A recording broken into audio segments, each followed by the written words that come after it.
দর্শক, নেপালের ভূমিকম্পের খবর জানাতে সেখানে আছেন আমাদের এই সহকর্মী নুসরাত জাহান সিন্থি। সরাসরি যুক্ত হচ্ছে তার সাথে।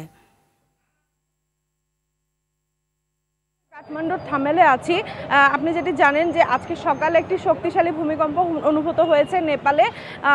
স্থানীয় সময় সকাল 7টায় রিক্টার স্কেলে 7.1 মাত্রার ভূমিকম্পটি অনুভূত হয়।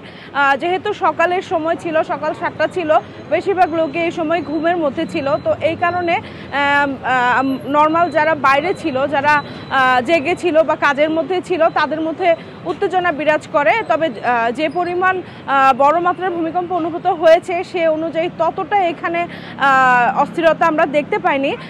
এরপর থেকে আমরা স্থানীয় লোকজনের সাথে কথা বলেছি, তো আমরা যতটা জানতে পেরেছি যে এখানে তেমন বড় ধরনের কোনো ক্ষয়ক্ষতি হয়নি।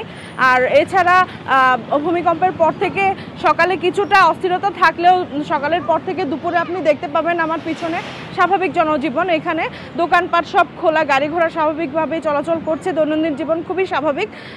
এছাড়া এখানকার লোকজনের সাথে কথা বলে আরেকটা বিষয় আমরা জানতে পেরেছি যে এখানে প্রায় এরকম ছোটোখাটো ভূমিকম্প হয়ে থাকে, যে কারণে তারা বিষয়টা নিয়ে অতটা অস্থির বোধ করে না।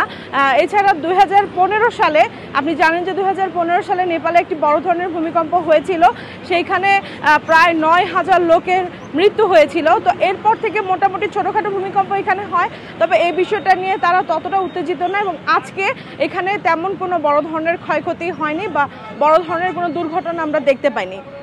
ধন্যবাদ। দর্শক, নেপাল থেকে ভূমিকম্পের খবর জানাচ্ছিলেন নুসরাত জাহান সিন্থি।